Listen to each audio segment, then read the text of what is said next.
What's up YouTube? Welcome to another Fitness Friday video. And for today's video, I'm going to be telling you some common issues that happen with squats and how you can fix them. If you're new to the channel, please subscribe. Don't forget to like the video because you're going to love it. And turn on those notifications so you don't miss my future videos. So let's just get started.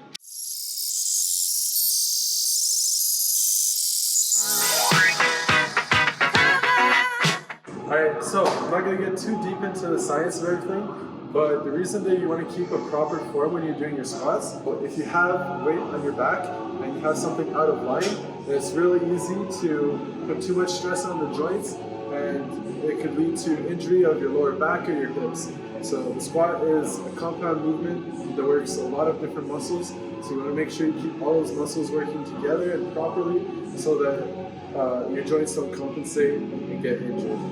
The squat is a workout that relies a lot on flexibility and mobility. And a lot of people, they'll have their knees come past their toes, which isn't always a bad thing if you have good calf flexibility. But if you don't, then you might be putting more pressure on your toes, which is going to put more stress on your knees. And what it'll look like when you're squatting is you might be coming down this way because your calves aren't flexible enough to go all the way down. So one fix that you can do for this, to take flexibility out of it a little bit, is elevate your heels. So having heel elevated squats is going to keep your calves a little bit more extended so you don't have to get as much of the flexion in it, and it's going to allow you to get a deeper squat without putting your knees forward. So when you're squatting, it might look like this if you don't have it, but if you elevate your heels, then you can get an easier squat. Alright, another common issue that people have with doing a squat is they get a posterior tilt when they get at the bottom of their squat. So what that would look like is when they come down, it'll dip down and you'll see their hips kind of curving down. And the reason that happens is because you might have tight hips or a tight lower back, and it's just pulling the hips backwards when you're coming down. So a good way to fix it is with cues. Now, one cue that you can use is a bench. So what you want to do is you want to sit down so that your feet are at a 90-degree angle using the bench. And then when you stand up, that's where you're going to want to stand. Make sure you keep your lower back bracing.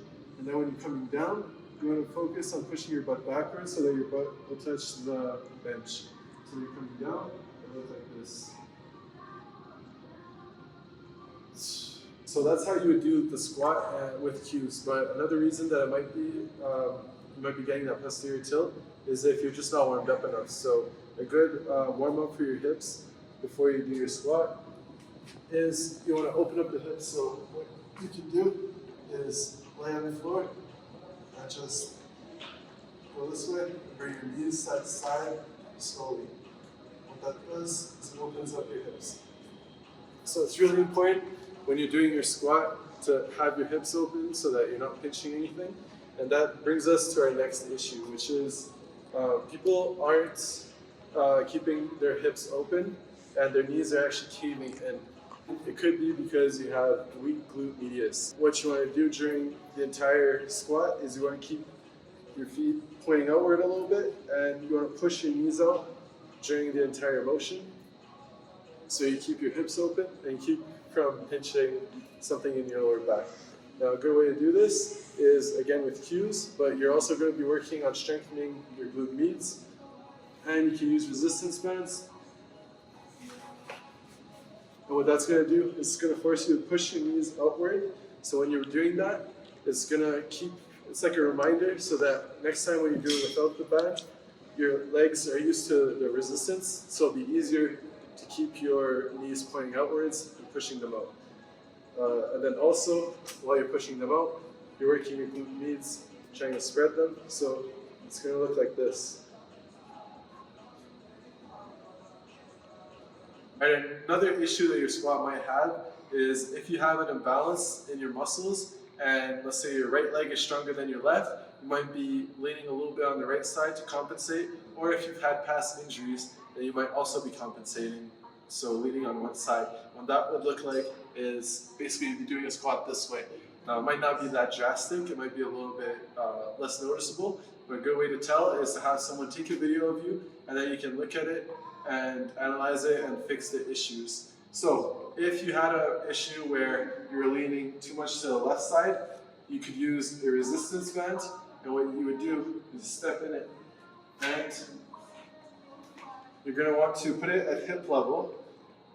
And when you're squatting, what this is going to do is it's going to keep you more conscious about it, and you're going to want to fight the resistance so that instead of leaning on this side like you normally would, now you have to force and push against it, and you want to consciously keep yourself pushing to the right so that when you're squatting, you're going to be going.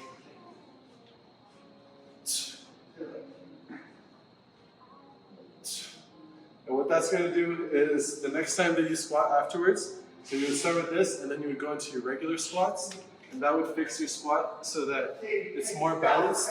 And then when it's balanced, you're going to be working your muscles properly. So instead of leaning on the right or instead of leaning on the left and putting all of that weight on the left and getting just a good workout on your left leg and a slight workout on your right, now you're going to be used to pushing to that side. So you're going to get a perfectly balanced squat and getting a balanced workout. Alright guys, thank you so much for watching this video. Please subscribe if you haven't already. If you like this video, and even if you hated it, please give it a thumbs up. Don't forget to turn on your notifications so that you don't miss my next videos. And let me know in the comments if you have any questions, fitness related, or even about your own life. If you're sad about something, just let me know, and I'll try to answer those in my future videos. For now, just stay sane and stay safe.